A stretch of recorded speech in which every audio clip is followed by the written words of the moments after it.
He had no time to lose, indeed. Even while he was saying goodbye to Lise, the thought had struck him that he must attempt some stratagem to find his brother Dmitri, who was evidently keeping out of his way. It was getting late, nearly 3 o'clock. Alyosha's whole soul turned to the monastery, to his dying saint, but the necessity of seeing Dmitri outweighed everything.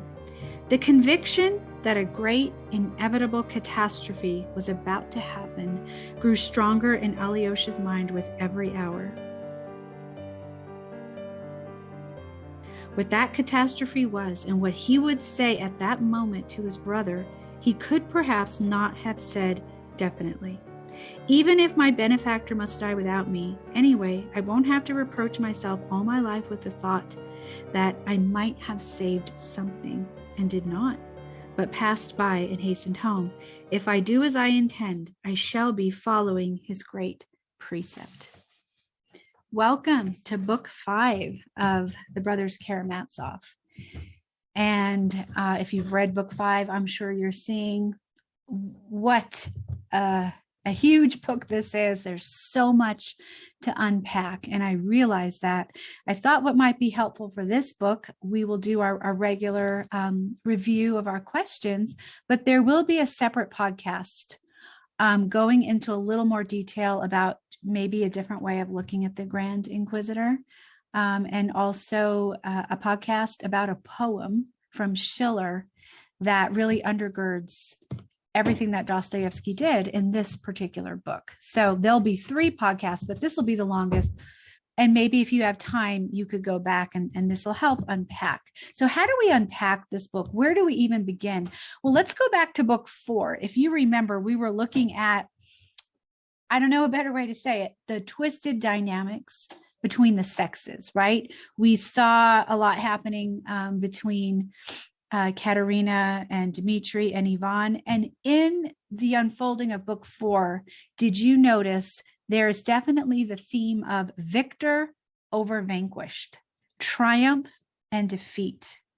And Dostoevsky was painting characters who were going through lacerations, and their coping skill was wearing a mask. And this mask was how they dealt with it, but that mask invited in the demonic. So I've been showing you through each book the quiet ways Dostoevsky has been showing us the entrance of the demonic in the novel, how different characters let him in, and how Ivan has invited him in. And then now we really see it unveiled in book 5. And going back to those lacerations, just a reminder for our characters, it's really a way to sever ties with reality. And when you can sever ties with reality and live in a fantasy land, then you can enter oblivion. And we see that with the characters. We see how the patriarch of the family has entered into oblivion. And now it's going to unfold with this vision of the devil and the Grand Inquisitor. So let's look at question number 1. We are looking at Ivan's confession. Remember, we've talked about how the brothers confess to Alyosha. Everyone confesses to Alyosha, and Ivan has confessed to him. If you notice, Ivan has many different voices that come through in his telling of the Grand Inquisitor in the preface before that. And if you notice, none of the voices are his own. He's only himself when he is soothed by Alyosha. And it's very quick. They're very brief moments, but they do have authentic moments. They're just very fast. I believe in this book, it's about cherry jam, I think. They have a very brief moment, and that's when he's actually himself. But he doesn't hold on to it for long. Ivan is constantly lying to everybody else, and he's also lying to himself. Now, this voice of rebellion that we're hearing, I wanted to point out to you, this is the voice of radical Russian journalism from the 1860s and the 1870s. Dostoevsky poured through so many documents, novels, pamphlets to create this masterpiece. And I'm hoping to do another podcast at another time at just the role of text the role of writing, all different kinds of writing, to put this novel together. But he is looking at newspapers and pamphlets, and this is the voice of the radical intelligentsia from the 1860s and 70s. We see here in Ivan's confession, he flat out says he cannot love human people. He loves humanity. He doesn't love people. But then it's interesting. He mentions some memories that he actually cherishes. Did you notice those memories? I think it's amazing what Dostoevsky does. The way the memories are written, they're beautiful, but they're disturbing. Did you feel a little uncomfortable when you read them? Dostoevsky would have wanted you to. Actually, when he says things like, I don't believe in the order of things, yet dear to me are the sticky little leaves. That is actually a quotation from a poem by Pushkin. So it's this beautiful poem. And Pushkin begins his poem with a question about the rebirth of nature. It says, will the sticky little leaves soon come out on the leafy birch tree? And it's beautiful because the poet's question is actually the question which the whole novel poses for Ivan himself. The title of the poem is Chill Winds Still Blow. And this is really a metaphor for Ivan because we are encountering in his head these chill winds that are blowing. It says, dear is the blue sky. He's talking about that the blue sky is dear to him, things that come out in the spring. But Dostoevsky's using that blue sky as a metaphor for a land that's far above man. In other words, it's a cliche. And I want you to pay attention to this. The blue sky for Ivan, it's fantasy. It's way above him. It's out there. He doesn't have any connection to it. Alyosha has the real blue sky. And we're going to see more of that when he has his vision. So there's a real way to embrace nature and a false way to do it. What about this person in that Ivan talks about, how people can be dear to him? Who is this person? And what about this great human deed? What is that? He says, perhaps you have already long ceased to believe, but all the same, for old memory's sake, you revere it with your heart. It's very abstract. Notice Ivan's love for life proceeds from a negation. His lack of belief in order, that's the origin of everything. He opens it with, he doesn't believe in order. What is this? This is his nihilism that we talked about in that very first podcast, all those isms. He doesn't believe in order. He believes in chaos. His vision of what he believes in is impersonal and it's ambiguous. And even these impersonal memories, he attempts to banish them from life. What does he say? I want to travel to Europe. And what does he prophesy about his visit to Europe? He says, I will see a graveyard and nothing more. By the way, this graveyard comes from the radical journalist I mentioned back a few podcasts ago, Alexander Herzen. So Dostoevsky's pulling from all of these authors. So what I think is interesting about Ivan's love of life, I'm going to jump for a moment actually to question 6, because in question 6, we are looking at Ivan and Dmitri. I think when we are comparing Alyosha and his love of nature, and then Ivan's impersonal love of nature, it's interesting to compare Ivan and Dmitri. So I'm just going to kind of do that on the side here. Because when Alyosha and Ivan are having their encounter, Ivan is confessing to him. Did you notice that Ivan leaves Alyosha the same way Dmitri left Alyosha the day before? So I just want to point out to you how there's a day here, a day there, a brother here, a brother there, a confession to Alyosha, a confession to Alyosha, a departure, a departure. So this is the rhythm that Dostoevsky has set up. But Dmitri, as troubled as he is, pay attention, his love of nature is authentic, and he is authentically trying to change. Ivan's love of nature is not like Dmitri's, but it's fascinating because their images are similar. Dmitri, if you remember, began his quotations with, "Let us praise nature. You see how much sun there is, how clear the sky is, the leaves all green, it's still summer." So when he does that, Mitya invites Alyosha to join him in this celebration of nature. And it's in the context of his confession, and he confesses his love for his brother. He confesses his love for Grushenka, and he's drawing our attention to that sacred symbol. What's that? The sun. It's a sacred symbol. Whereas Ivan's love of nature, it's very different. It's very abstract, and he's just talking about some person, when the fact of the matter is he doesn't have to say some person. He loves Katerina, but he doesn't say that. Ivan, he does not mention one single person who might be real to him. This is very troubling.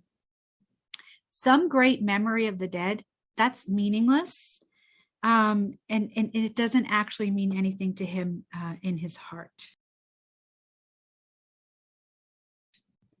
Dmitri knows something Ivan does not know. Nature, with its regular seasonal cycles, guess what? It's a manifestation of the order of things. As Dmitri is sharing with us his vision of nature, he believes deep down in order. This is so huge. This is so central for Dostoevsky. Whereas for Ivan, he says right away, I don't believe in the order of things. And this is the foundation for his rebellion and for his poem of the Grand Inquisitor. So very important preface there. Now, I asked you about how Alyosha responds. This is question number 2. So I have some interesting things to share there, because through everyone's struggle in this novel, we always want to look to how Ivan responds. He actually turns to Lise for help. So at the beginning of this book, we see about Alyosha and Lise and their engagement and getting married someday. With her help, he has taken a step away from the monastery into the real world. And I don't know if you noticed, but she's actually helpful to him. It says, Dostoevsky writes, he sat down at the table. He began to tell his story. He lost his embarrassment because he's still upset about the previous book, the engagement with the captain. So he's upset about that, but he gains understanding through his dialogue with her. And I think even when she talks to him, she uses words like ours, okay? So I think that Dostoevsky's presenting a way open for these two to come together, although we'll have to see what happens. But this is one way that he is able to respond to the situation with his brothers, is he's able to talk to Lise. So she's an important character in that sense. Now, when Ivan is talking to Alyosha, what's his motive? Did you notice? He wants to unsettle Alyosha's faith. Does he succeed? Well, momentarily, he actually does. First of all, notice Ivan's language in his tale. He's talking about the suffering of children. We'll talk about that. But his language, there's so much gratuitous detail. Ivan is twisting the knife in his own heart, but he wants to twist the knife in Alyosha's heart as well. And again, we see that word laceration come up here in book 5. Now, when he asks his brother, should the general be shot? This is the general who unleashed his dogs on a boy. Alyosha can't help himself, and he exclaims, be shot. Did you notice what Dostoevsky did though? He says that Alyosha said it with a pale, twisted smile. And then Ivan says, bravo, there is a little devil sitting in your heart, Alyosha Karamazov. Now, Alyosha does gather himself, and he responds, after all of this, he says, brother, you're missing the key ingredient, and that's self-sacrificial love. And then Ivan asks if there is a being who has the right to forgive. And Alyosha says there is a being and he can forgive everything. And on him is built the edifice. And it is to him they cry out loud, "Thou art just, O Lord, for thy ways are revealed." So, of course, his answer is going to be Christ. I also think it's very interesting. His response is very much reminding us of the poetics of memory and forgetting, because he does say to Ivan, "You have forgotten something important." So, and it's interesting, to combat Ivan, Alyosha called the image of Christ to his aid. And it's like Christ is at his right side. Now, again, the poetic function of forgetting. Dostoevsky is reminding us, what have we forgotten in our collective sacred memory? Including the narrator's omissions. What is the narrator forgetting to tell us? The reporting of forgetting in this novel is almost entirely in the hands of the narrator, and it's one of his most important tasks. Sometimes forgetting is on purpose, but sometimes it's sinister and pathological. So all forgetting is sent within the novel's encompassing context of collective Christian memories. So it's like Dostoevsky is saying, here's our collective memory. What have we forgotten? And he is painting a portrait of historical amnesia. Certain memories stored within the collective tradition are to be liquidated. This is totalitarianism. And this was what Dostoevsky foresaw. Since Dostoevsky wants to build sacred memory, he will do this because no important ideas enter Dostoevsky's fiction without being tested and challenged by their opposites. So anytime Ivan raises a challenge, we're going to see the counterpoint. Given the novel's affirmation of eternal memory, we know that when Alyosha tells Ivan, I believe it's in chapter 3, half your work is done. You have to raise the dead who perhaps never even died. It's a magnificent line. He wants Ivan to go back within himself and what never got a chance to live or die within himself. What things are buried or repressed? So I do think there's definitely some Freudian elements here before Freud.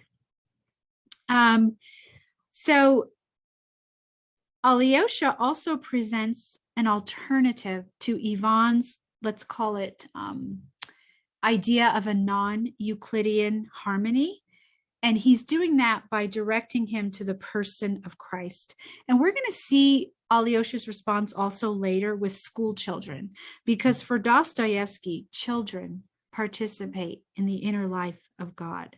So this is a theme that's going to be developed.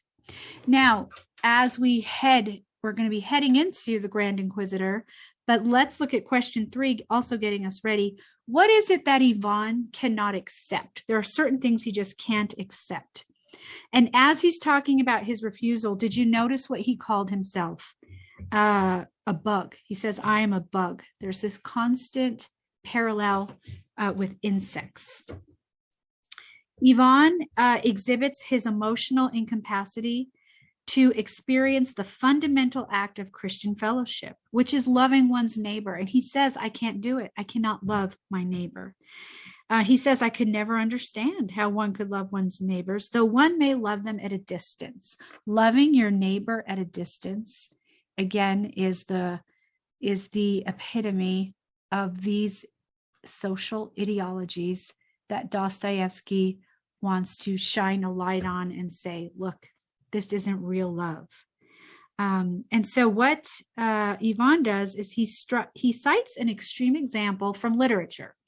I want to draw your attention to the story he mentions. It's Flaubert, La Légende de Saint-Julien, L'Hospitalier. This is Flaubert's short story. This is a story about a frozen beggar with a loathsome disease and how someone embraces this beggar. I think it's interesting that Dostoevsky used Flaubert, who invented literary realism in novels in the 19th century. He wrote Madame Bovary, a story about a woman who is bored in her marriage and the disastrous ways she responds to that. But Flaubert was very interested in showing real problems in real life. And so it's really interesting that Dostoevsky puts that in here before the Grand Inquisitor. But this love from this short story is love just done out of pure duty. It has nothing to do with real love. It's much more seen as a penance. Now, what does this remind you of? Right here.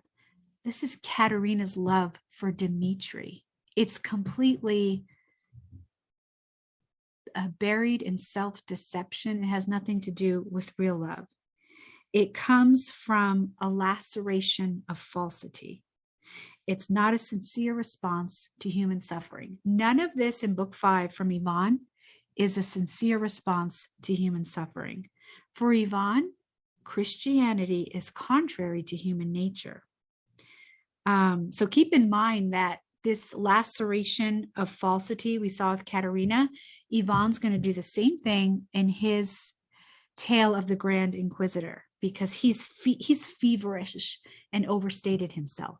Ivan's catalog of atrocities come from many sources. They come from court cases, reports from the Russo-Turkish War, pamphlets.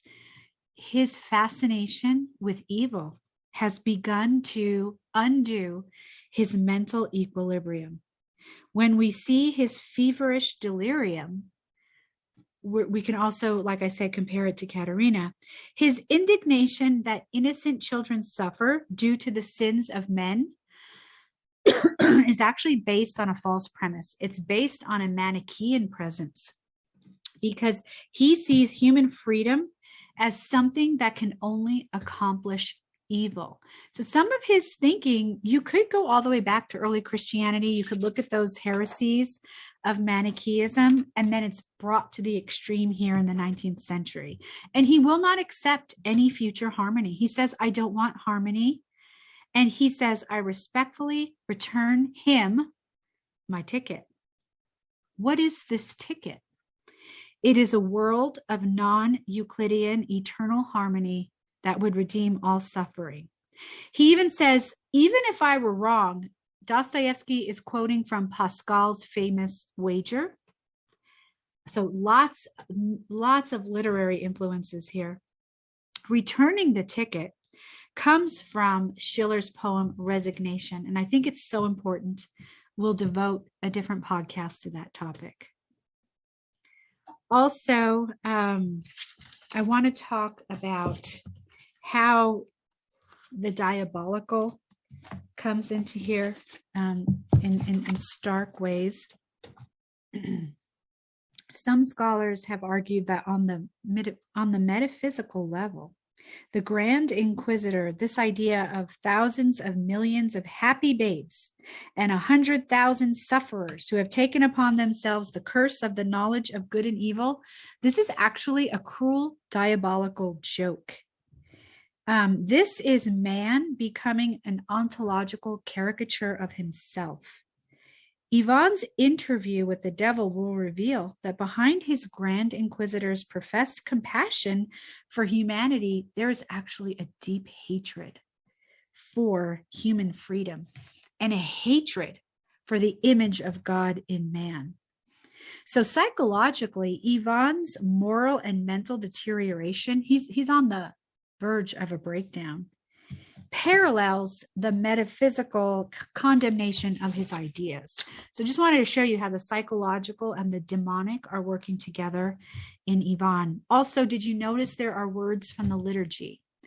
Dostoevsky took exact words from the Orthodox liturgy, and he had Dostoevsky mix them up and bungle them up because Dostoevsky wants to discredit the Grand Inquisitor. And I think this is a very important point. There are many people who think Dostoevsky is presenting the Grand Inquisitor as something believable or something we should take seriously. He does want us to take it seriously, but he doesn't think it's true. He wants to discredit atheism. So he is bringing it in its extreme form. He doesn't believe it. He wants to discredit it. And there's lots of hidden ways that he does that. And one of these is by bungling those phrases. He also makes reference to Shakespeare, Victor Hugo, and many other authors. There's a lot, we could do a lot more literary analysis if we wanted to. So let's now look at the Grand Inquisitor parable itself. It actually begins with a literary preface. That's what Ivan says. It's interesting later when Nietzsche will write, "Thus spoke Zarathustra." I think he does it in a very similar way. You could see Dostoevsky's warnings preparing the way for Nietzsche in some ways. Ivan tells his tale not to discover answers, but simply to propose questions. Now, there is no question that Dostoevsky relates to the anguish, but Ivan's response is meant to display the conflict between reason and faith. As he narrates to Alyosha, he attempts to control his listener's response. Did you notice that? Which, according to, I really like this book by Jessica Houghton Wilson, she's a scholar, Giving the Devil His Due. She argues that he has succumbed to demonic temptation because he is presenting authorial justification before God. He is making himself an author the way that God is the only author. She calls it a Luciferian temptation to do this. He's authorizing his self in this autonomous world. We have three voices in this tale. We have the voice of the Inquisitor, Ivan's ordinary voice, and Alyosha's voice. Now, think about it. We have a 23-year-old Russian student who lets a 90-year-old Spanish cardinal express his innermost thoughts. What's going on there? That is a mask. One of these other masks we have been looking at, this is another one. This is a grand example of self-delusion. So this interview going back and forth in this Grand Inquisitor, this is the inner dialogue inside of Ivan. Notice the Gothic, glamorous exterior of this imaginary hero. This is in stark contrast to Alyosha, the quiet hero. Very, very different. Also, I wanted to draw your attention in our translation, the word thou is used. In Russian, there is no special form to address God like the word thou. So we are not getting really 100% the authentic tone. Just wanted you to realize it'd be different if we all read Russian. Did you notice that Dostoevsky does not let Christ speak? A very important theme is the theme of freedom. This is very important. The Inquisitor argues that humans cannot handle freedom. It causes them suffering. They would rather be controlled. They would rather be fed than free and hungry. In imitation of the devil, then, the Inquisitor sequesters their freedom in exchange for material comfort. Very much a look at socialism. You could see the parallels. We also have the three temptations. Jesus faced three temptations in the desert from the devil. And these three temptations, of course, are where Satan offers miracles, authority, power. And this is the motif that Dostoevsky is going to use.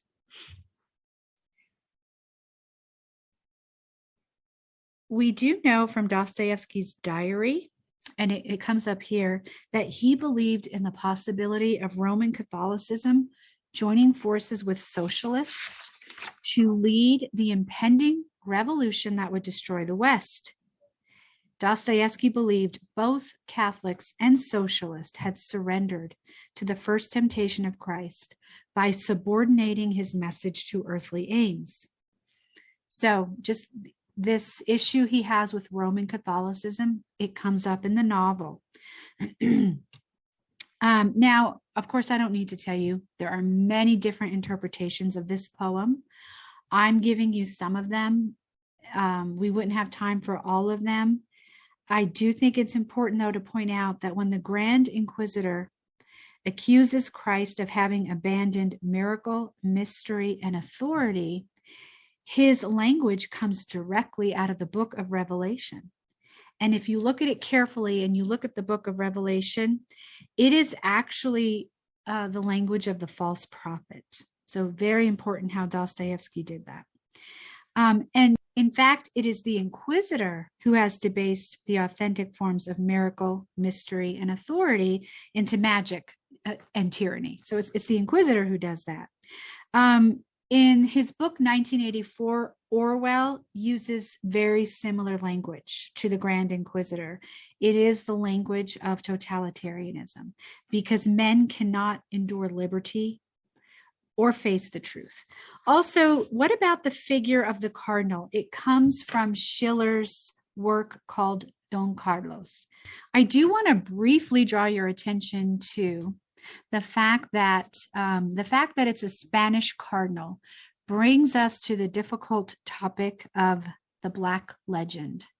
The Black Legend is something that stems from the Armada, the destruction of the Armada with England. It goes back to the 16th and 17th century, and it started with the war between Catholics and Protestants. And there were exaggerated reports of Spanish atrocities. And we do have through these last 500 years an idea about Catholic Spanish mistreatment of people. And a lot of it is false. And a lot of it is actually built on racism. So it doesn't mean that there were not problems with the Inquisition or in Catholic Spain, but it has been greatly exaggerated and it has grown into the Black Legend. And some accuse Dostoevsky of giving into the Black Legend by using a Spanish cardinal as the Grand Inquisitor. So I just bring it up to you. Also, in this tale, I wanted to bring up a historical fact. What about the fact that the Inquisitor says everything changed after Christianity had existed for 8 centuries? I want to draw your attention to that. 8 centuries. What is he talking about? Well, in 756, the King Pepin of the Franks, he granted the city of Ravenna to the Pope, Stephen III. And basically, this is, let's say, a pact between Roman Catholicism and political power. And this is something Dostoevsky saw as a betrayal. Now, this is a huge topic, and we've talked about it before. In Roman Catholicism, there is tension between poverty and worldly power. There has always been for 2,000 years. And there is a tension that helps the church and is also a hindrance, because if we know our history, when Rome fell, it was the church that stepped in and saved civilization and used her power for good. But anytime we use power for good, it can, of course, always be a source of temptation. And so the church suffered from that. As we had the turn of the century, in the 12th century, we definitely had popes who misused their power. And then we have saintly popes who did not. So that tension that Catholics live with was very upsetting for Dostoevsky. And so we see it here in this legend. Now, the Inquisitor presents a type of utopia. I wanted you to know it comes directly out of French utopian socialism. We talked about this at the beginning of January in our look at socialism. The language comes right out of that. There's also the mention of Pater Seraphicus.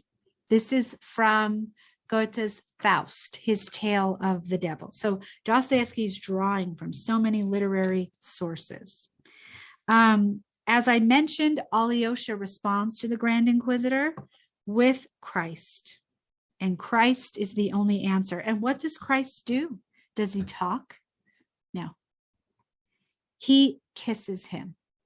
And his silence points to what we would call the kenotic Christ.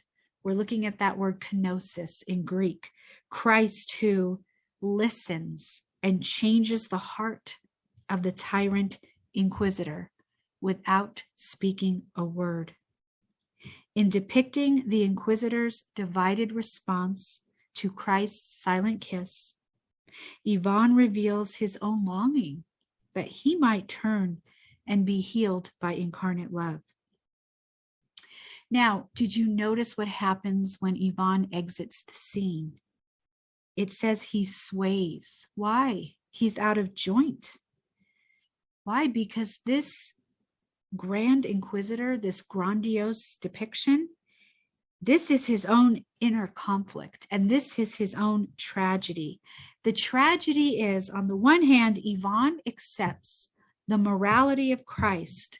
However, he no longer believes in God the Father, and he cannot endure it. And Dostoevsky is saying, society, you cannot endure it. Which leads us to question 5. What does the end of the parable mean? I draw our attention again to the kiss. While Ivan has a moment of goodness with the kiss, notice that Dostoevsky quietly introduces discordance, because there's this thing where you go to the right and I go to the left. The devil is associated with the left side. And because Ivan limps, the left shoulder seems higher than the right. This is an example of Russian folk beliefs. The narrator uses Russian folk beliefs to associate Ivan with the devil. But we also read, Alyosha looks at him with silence. This effect of stillness is a very powerful rejection of the will to power. This novel is constantly showing us the will to power. And Ivan will say, if I am ever able to care for sticky little leaves, I shall only love them remembering you. Wow, that is quite a line. Through all the poetics of forgetting, Dostoevsky has a door of hope where Ivan says, I'll remember you if I do remember. And that is some hope. And then we're going to see, this is so traumatic. There's all this trauma. Who does Alyosha forget? He forgets Mitya. He forgets Dmitri. So we want to keep in mind forgetting and remembering. Question 7 is about the troubling brother Smerdyakov.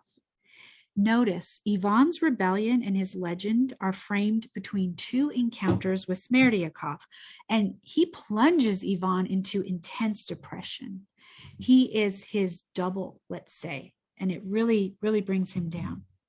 We have 2 different dialogues transpiring in their exchanges in chapters 6 and 7. One of the dialogues is internal and one is external.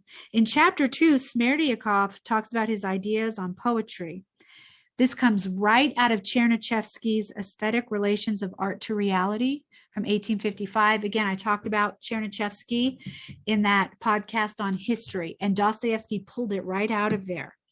So in case you haven't figured it out, that's not a good sign. And he says, I hate all Russia. For Dostoevsky, for a person to embrace this false ideology, it means you hate your motherland. He also quotes the words from Cain, from Genesis. chapter 4 about, am I my brother's keeper? Well, that's the question, isn't it? Very disturbing.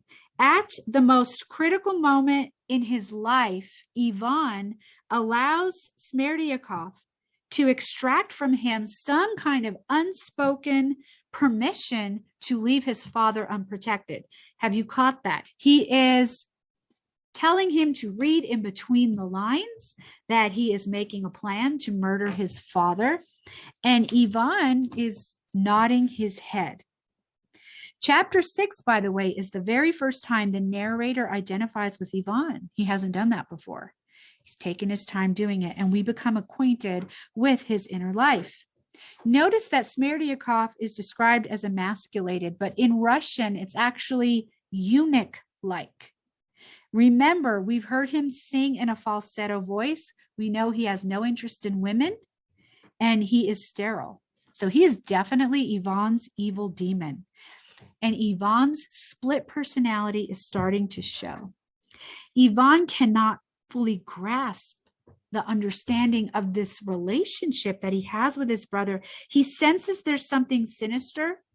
And did you notice he seems to be able to read his mind? Smerdyakov's beating around the bush releases Ivan's subconscious wish that his father would be murdered. There's this talk about Dmitri and the door and the coast being clear, a fake epileptic fit. Grigory and Marfa are going to be incapacitated. Now Ivan knows Mitya is not a real danger, but he does know Smerdyakov would do it. Will he go to Moscow or will he go to Chermashnya? That shows his struggle. On the one hand, he wants to say, hey, I know what you're doing. We see that. On the other hand, he wants to say, I don't want anything to do with it. Huge struggle. But Ivan's departure for Moscow is seen by his brother as an implicit approval of his plan to murder his father.